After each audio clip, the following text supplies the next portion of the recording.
I'll tell them to start up. Yeah, start up at 5, man. At 5. The Lord hath broken the staff of the wicked, the scepter of the rulers. He who smote the people in wrath with continual stroke. He that ruled the nations in anger is persecuted, and none hindereth. The whole earth is at rest and is quiet. They break forth into singing. And that's the same moment that the brother was talking about in Revelation. Once they, in 18, when they were in the other cities, they were like sighing, but then they said, alas. And they were like, finally, this place is going. And that's that same thing. They broke into singing. Probably the kingdom of the earth, the country that's just corrupting the earth, is finally come. You know? So that now that part's tied into it. The other part goes, but not as directly. This is talking about that. This is talking about after they get taken out of power. It's not talking about the actual nuclear destruction. It's talking about after. Because when it says the trees break forth into singing, that's a sign of peace. You know, it's a sign of a serenity. You know, exactly. That's the kingdom of heaven. Because I believe when you keep reading. I was starting at 7. The whole earth is at 7. The whole earth is at rest and is quiet. They break forth into singing. Verse 8. Ye, the fir trees rejoice at thee, and the cedars of Lebanon, saying, since thou art laid down, no feller is come up against us. What does that mean? The trees, Esau cutting the trees, I think, like Christmas, or lodging is always cutting the trees down. And because we have a law saying that when you conquer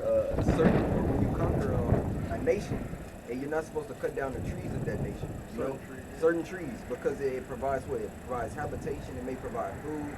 You know, and if you leave it for the ecosystem. Yeah, leave it for the ecosystem. Because what Esau does, he goes, cuts it all down, and now the whole system is unbalanced, which creates what? So I just want to let back what you're saying.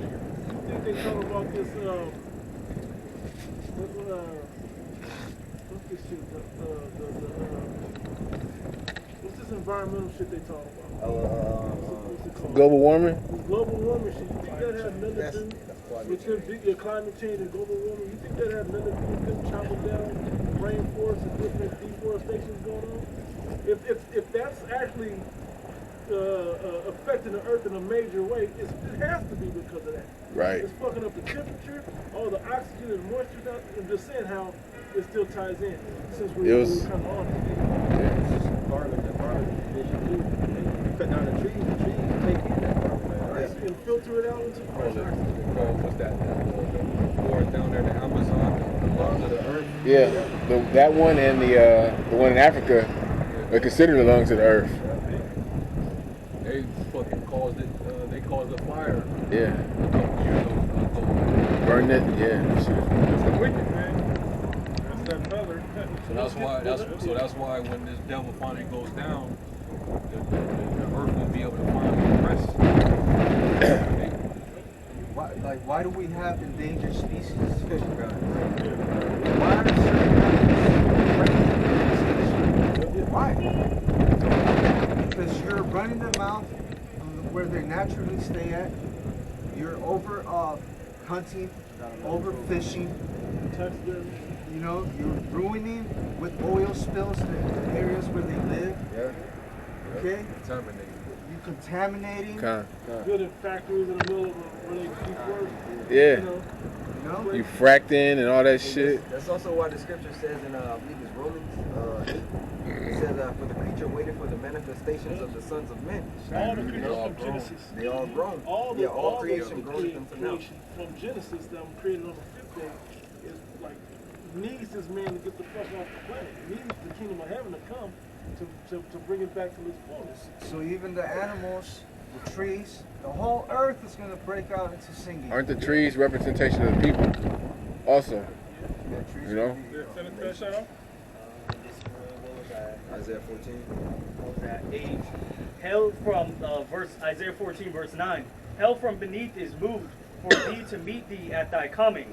It stirreth up the dead for thee, even all the chief ones of earth. It have raised up from their thrones all the kings of the nations. So for you other brothers, real quick, we want the moment that they're being taken out of power, not before they were, not after them, they were taken out. Well, That's what we're looking for. Yeah. Show so- you that nuclear event. You gotta And also, like, the verse that you read that again. Isaiah 14, verse 9. Hell from beneath is moved for thee to meet thee at thy coming. It stirreth up the dead for thee, even all the chief ones of the earth. It have raised up from their thrones all the kings of the nations. What is that talking about? Is that talking about Esau got a special place in hell with these other nations? They're going to be down in the earth, burning it, and, you know, is that what that's talking about? No.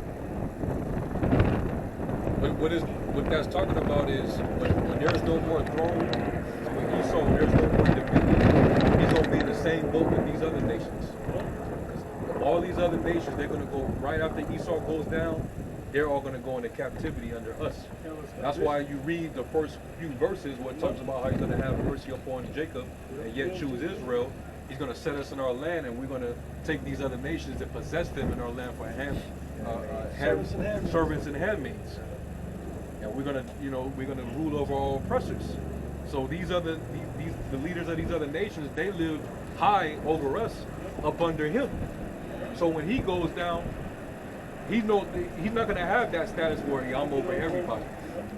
You're in the same boat with us now. You're a slave just like we are. But you went from ruling the world, dictating international policy, spreading your democracy everywhere, setting up your embassies all over the place. Now you don't even have a place. You only got a pit. That's what that means. He's basically your dominion is gone. You're dead. Babylon is dead. Rome, that's dead. Just like ancient Egypt was dead. Just like the ancient Medo-Persian Empire, that's dead. All right. Go ahead. Verse 9, Isaiah 14, verse 10. All they that speak and say unto thee, art thou also become as weak as we? Yeah, you ain't got no power. You no longer have power. You're weak just like we are. Right. Because when you go into what's that, Revelation 19, where it talks about Yahushua having the crown, it's like Yahushua having the crown of the king's head upon his head, basically showing forth that his dominion is going to reign, man. Because the rest of these previous kingdoms were thrown down, man. That's right. And you can read that in Daniel the 7th chapter. It talks about how basically their dominions were pretty much, their dominion was low. The Babylonians never returned back to power. The Medo-Persians, they never returned back to power after the Greeks came into power. Then they went down, and then you had Rome, and we know that Rome ended up falling. Right? It was a deadly wound that it was wounded with. That's when the Dark Ages came and Jake ruled. It speaks about the little horn, And now it's back, but now it's getting ready to go into perdition. Go ahead. Verse 10. Art thou become like unto us? Thy pomp is brought down to the grave, and the noise of thy vials. The worm is spread under thee, and the worms cover thee. How art thou fallen from heaven, O Lucifer, son of the morning? How art thou cut down to the ground? I'll bring this out real quick when it says worms cover thee or underneath thee. Do anybody know if that's Death. true? But it's more to it. It's a sign of Starts with a D. Yeah, it starts with D. Destruction. No. almost decomposition. Yeah, decay. Decay. Yeah. Because it started breaking down. Your whole life structure has been broken down. Now you're lower than us, really. So you don't even have a homeland that once we're done building all of this for 1,000 years, you get to leave the planet. You don't even get to go back to Mount Seir. And Most High said he's gonna take the land of Egypt. Yeah. It said it on John too, I believe I did. Yeah. Yep. You're starting to see the start of that with this place. Yep. You know that America is pretty much, this is Esau's, how can I put it? America is unto Esau what Babylon is to Nimrod. This is Esau's rule. He rules from this This is this kingdom, This is his domain. America is pretty much his domain. Even though he has Europe, but this is like his, you know. his stone, bro. That's also when you go into the image of Daniel, it's about the iron mixed with you know, that represents that decomposition too. Because the rest of those metals, where they start off with the gold, right? And it went down to silver, and it went down to what? Not bronze, right? And then there's the iron part mixed with clay. It said that stone was thrown upon their feet, right? And that stone represents who?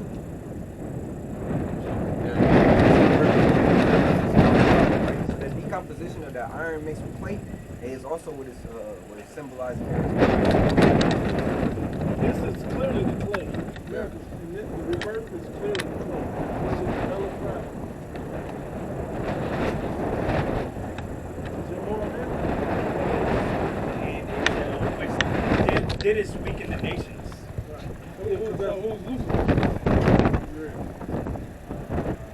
Them brothers are answering. Yeah. Yeah, be more specific. You got it right. Be more specific. What does the word Lucifer mean? Yeah. Light bearer. So who? There it is. but what's the name? I want to use the word that they use. I mean, Illuminati, Enlightenment. Illuminate, yeah. So now you see how that ties right into. Well, we got that. Can you name some of the elites? Like the Yetis, Alright. They are Amalek. They're gonna, yeah, that's a kite one. We don't have the elites on it? They got one on there though. Look on the front. Yeah. Yeah, that's Lucifer. On the left hand side. George Soros. Yep. Here we go.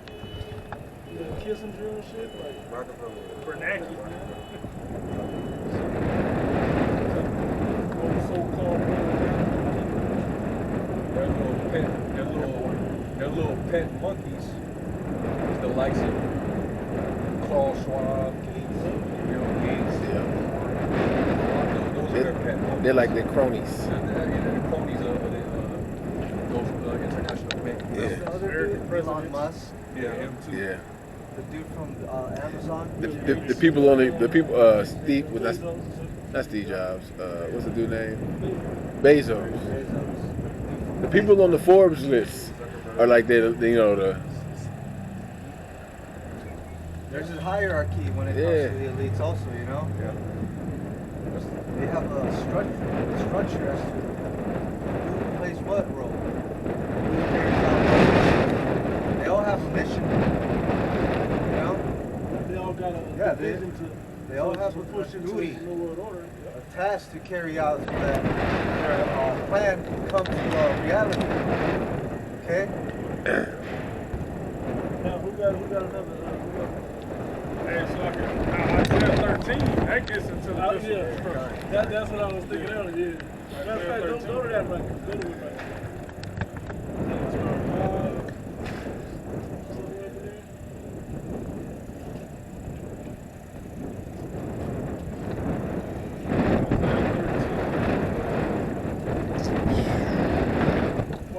Start 17. 13. 13 to 17. Isaiah 13, verse 17. Behold, I will stir up the Medes against them, which shall not regard silver. As for gold, they shall not delight in it. The Medes. The Russians. Alright.